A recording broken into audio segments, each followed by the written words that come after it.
Nah, ini salah satu produk kita namanya Flix ERP. Nah, ini biasa dipakai oleh importir, oleh distributor lah gitu yang dia beli barang terus jual lagi, beli barang jual lagi dan punya inventory stock gitu. Nah, ini main menunya, jadi semua functionality-nya bisa dilihat di sini. Ini functionality-nya itu dibagi-bagi, ini dalam bentuk satu kolom ya, digrupin gitu.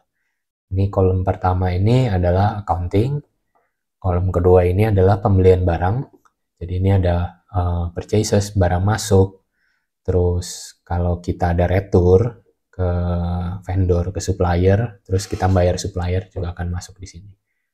Sama dengan di sini ada penjualan, ini barang keluar, retur dari pelanggan, sama pelanggan bayar, nah itu bisa diinput di sini. Terus di sini semua yang berkaitan dengan barang gitu. Jadi ini ada inventory, harganya, lalu kalau ada adjustment untuk selisih stok, lalu ini invoice preparation itu akan dipakai di gudang gitu. Di sini ini kolom untuk karyawan, ada komisi untuk sales. Lalu ini kolom terakhir ini tentang pengiriman dan penagihan. Jadi DPP ini adalah kependekan dari daftar pengiriman dan penagihan gitu. Dan lalu di sini ada tab nomor 2. Di sini ada report-reportnya. Berbagai report yang bisa dilihat nih, ada inventory report, customer, seperti itu. Lalu ini di setting ini hanya ada bahasa, kita ada 3 bahasa, tapi belum semuanya ditranslate ya, jadi mungkin masih ada bahasa yang ketinggalan gitu. Nah, di sini mungkin yang paling penting nomor 1 kan dia stok. Jadi di sini kita bisa lihat nih ada kodenya, ada deskripsinya, lalu di sini ada quantity yang kita punya dan quantity retur. Jadi di sini bisa dicari juga berdasarkan description atau berdasarkan item code-nya. Nah, di sini di barang ini ada harganya.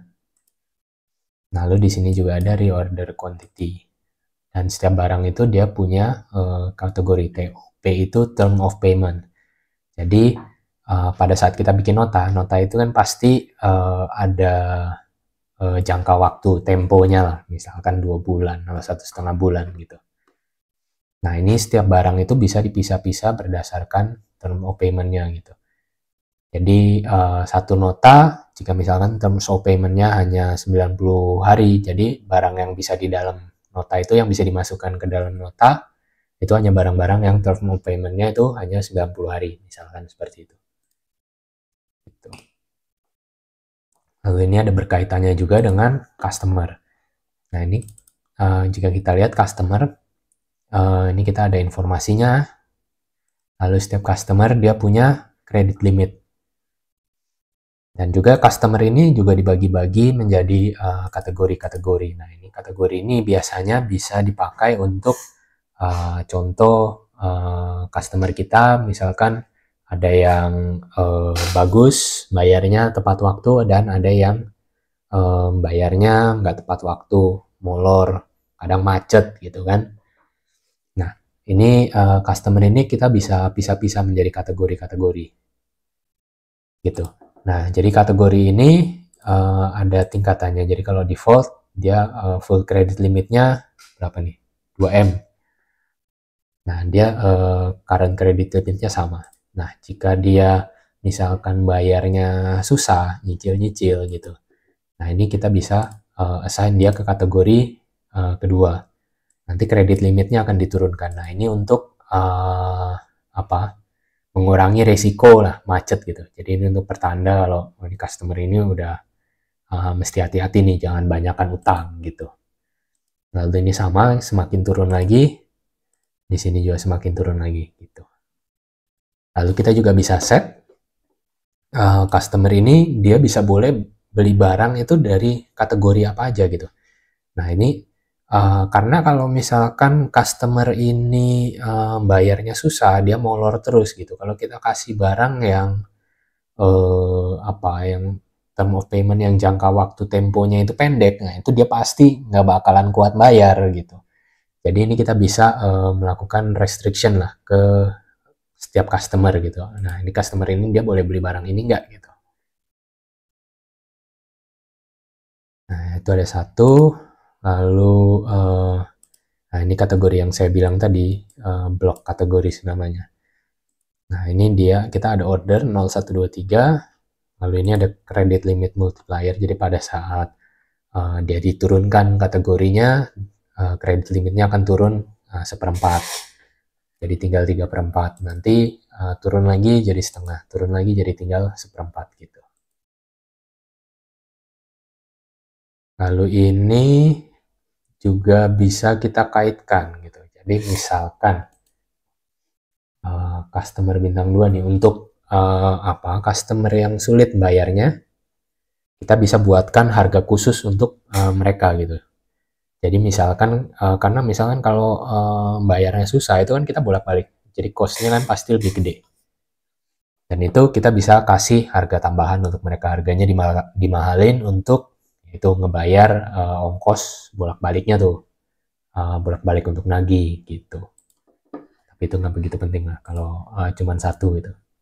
Lalu di sini kita ada invoice. Di sini seperti biasa bikin invoice, kita masukin customer, kita masukin nomor invoice, term of payment-nya, lalu penjualnya siapa. Nah, nanti kita bisa tinggal masukin barang. Oh, ini dia, kalau misalkan customer ini dia nggak boleh beli barang ini, maka tadi seperti tadi tidak ada barang yang keluar. Kalau kita ganti kategorinya, nah ini akan keluar nanti barangnya. Misalkan dia beli ini 2, nanti akan keluar price kategorinya. Nah, ini tinggal dipilih, price-nya akan otomatis ganti. Insert, lalu nanti kita akan save and print. Nanti dia akan otomatis langsung ngeprint kalau mau, kalau enggak ya ini tinggal di no. Nanti di sini kita bisa nyari invoice lookup. Nah, ini kita kita punya invoice yang kita bikin tadi. Lalu untuk setiap invoice itu kita punya catatan rekapan lah. Jadi ini kita bacanya dari atas. Nah, tanggal segini invoice ini dibikin oleh employee ini dengan total segini. Lalu besoknya dikirim oleh orang ini. Lalu ini selanjutnya akan ada kunjungan tagihan, tidak ke sana, tidak bayar gitu. Nah, ini ada yang bayar cash gitu. Jadi nanti setiap invoice dia akan punya rekapannya sendiri. Nah, kegunaan rekapan ini itu adalah untuk nanti pada saat invoice ini hilang misalkan. Nah, itu kita bisa lihat ini udah dibawa siapa aja sih, dan yang terakhir membawa itu siapa dan kapan gitu. Jadi kita masih ada jejaknya gitu, meskipun secara fisik kertasnya udah nggak ada. Jejak digital lah bilangnya. Lalu di sini kita bisa lihat due invoice mana aja nih yang udah jatuh tempo. Nah, tanggal jatuh temponya ini akan dihitung mulai dari tanggal dikirim gitu. Nanti kita akan kasih tahu nanti cara merubah status invoice ini jadi menjadi sudah dikirim itu bagaimana gitu. Dan di sini ada invoice yang statusnya belum dikirim. Ini listnya. Selain itu sudah tidak ada lagi. Nah, sesudah bikin nota gitu, di sini kita bikin nota, langkah selanjutnya pasti akan dikirim ke customer. Nah, ini kita ke DPP. Nah, ini kita dikirimnya pakai siapa nih? Pakai customer kita sendiri, ada yang bisa ngirim. Nah, nanti di sini kita bisa ambil satu misalkan yang barusan kita bikin.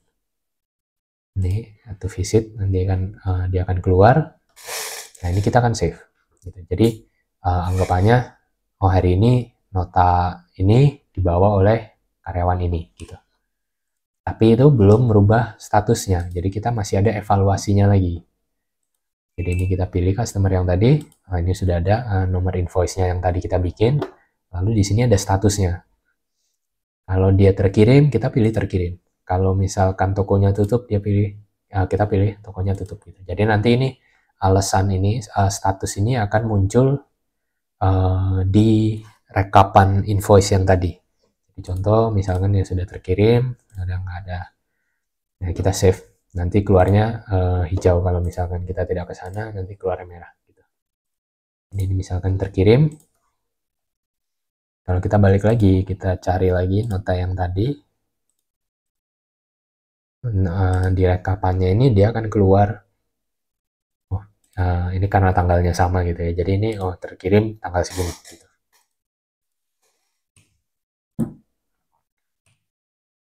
Nah, nanti kalau sudah dikirim, pasti kan nunggu jatuh tempo berapa bulan, nanti kita akan ada yang nagih. Nah, tinggal nih kita pilih sama kayak tadi. Kalau kita ke undelivered invoice, dia udah nggak ada karena statusnya sudah dikirim dia sekarang. Jadi kita lihat di due invoice. Nah, ini kita bisa lihat nih due date-nya nih tanggal segini. Gitu. Nah, ini kita hapus saja, lalu ini kita save. Nah, kita ke visit evaluation. Nah, ini otomatis sudah ada nih karena tanggalnya sama. Nah, ini pada saat tagihan kembali lagi sama kita milih, misalkan dapat janji, dia janji mau bayar, apalagi ditanda terima dulu. Gitu. Nah, pada saat kita mau nyicil, nah kita akan dibawa ke interface untuk melakukan pembayaran. Gitu. Misalkan dia bayar 300.000. Nah, ini dia bayarnya pakai apa nih? Pakai cash. Kalau pakai cash ya udah oke. Confirm nih udah kan, artinya kita udah benar-benar udah dapat duitnya gitu. Sedangkan kalau di bank kalau dia minta transfer gitu ya, nah itu kita mesti konfirmasi dulu gitu. Jadi karena ya kita juga kan nggak mantengin terus rekening banknya gitu. Nah, jadi kalau pada saat evaluasi kita belum tahu sudah transfer apa belum, nah ini jangan dicentang dulu. Nanti kita bisa update payment ini. Tapi misalkan kalau sudah disertakan bukti transfernya, nggak apa-apa dicentang aja. Kalau untuk giro dan cek itu sama, mirip seperti bank transfer, cuman bedanya giro dan cek itu pasti kan keluarnya nanti biasanya, minggu depan atau mungkin bulan depan gitu. Itu sama, kalau misalkan gironya udah jatuh tempo ya mungkin bisa langsung disetorkan ke banknya. Cuman misalkan kalau rekeningnya pelanggan ini nggak punya duit yang cukup gitu kan, nah itu kan akan ditolak gironya. Jadi ini masih belum bisa dikonfirm. Jadi saya sarankan confirm ini akan dicek kalau sudah benar-benar masuk ke dalam rekening. Gitu. Lalu ini kita bisa set sebagai round off expenses. Jadi misalkan ya selisih 100-200, nah itu bisa dimasukkan di sini sebagai expenses lah gitu. Nah ini misalkan kita cash, kita save, jadi akan keluar dan sudah dievaluasi seperti itu. Nah nanti itu akan berulang terus sampai notanya habis. Jadi kita ada visit, ada evaluation. Nah ini sepasang. Lalu mungkin selama dia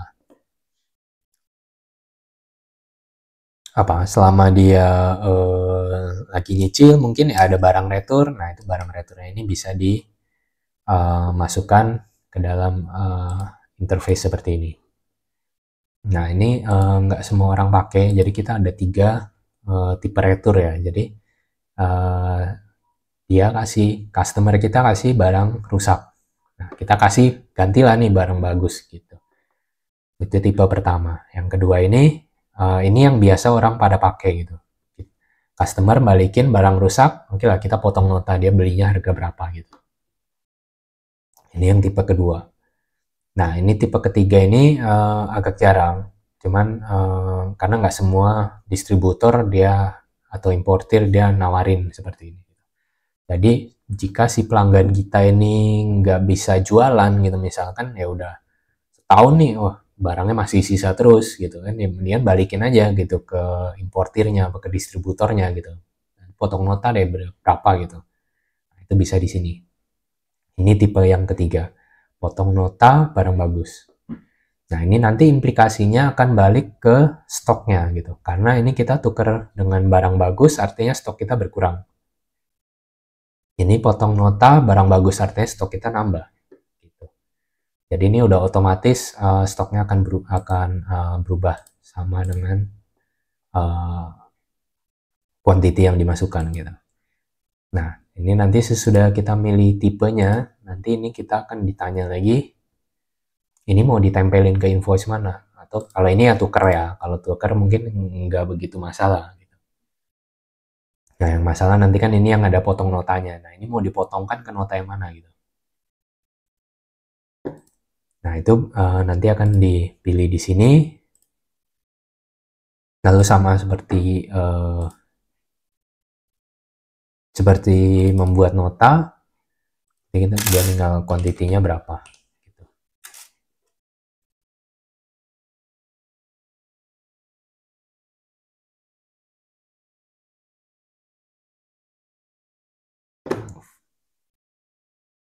Nah, jika kita pilihnya nota barang rusak, sekarang kita ada harganya, karena ini dipotong. Ini sama seperti bikin nota, ini kuantitinya 2. Nah, di sini dia otomatis sudah akan keluar untuk customer ini terakhir kali dia beli barang ini tuh harganya berapa sih? Nah, itu akan keluar di sini otomatis. Untuk memudahkan si user. Nah, ini cukup untuk retur. Nah, ini customer payment.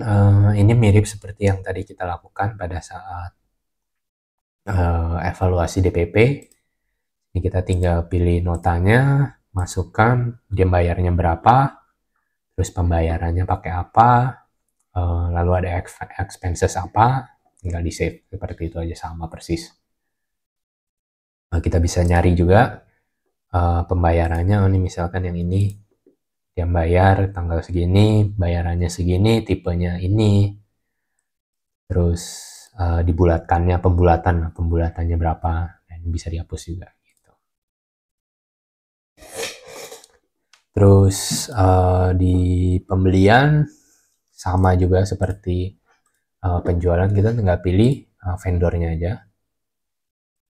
Masukin nomor notanya yang dari vendor itu nomor berapa, lalu di sini ada dia berapa lama jatuh temponya, misalnya 90 hari. Nah, ini tipenya apa nih, kredit apa cash gitu. Oh iya, mungkin ini kita masukin namanya, lalu tinggal pilih kuantitinya berapa nih, yang datang 100, harganya gini, udah tinggal insert gitu. Nanti dia akan save seperti itu. Nanti sesudah di save, barang stoknya akan naik kalau penjualan kan turun gitu. Untuk retur kira-kira sama dengan retur penjualan, ada 3 tipenya. Masukkan nomornya, nanti ini akan ditempel ke nota mana gitu. Cara pengisiannya sama persis, cuman bedanya ini ke supplier gitu. Ini juga sama persis, tinggal paymentnya berapa. Terus nanti di sini kita akan pilih akun untuk accountingnya yang akan dikreditkan gitu. Terus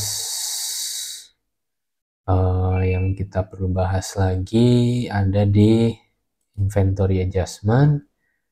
Nah, ini pada saat ini akan merubah inventory ya. Jadi mungkin ada yang berpikirnya berbeda gitu dengan kita. Jadi misalkan untuk barang ini mouse dusi ini, misalkan selisihnya itu 5 biji. Jadi stoknya itu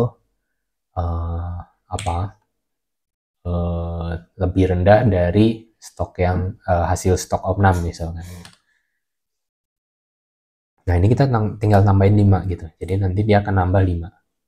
Nah, ini akan ada harganya nanti untuk adjustment di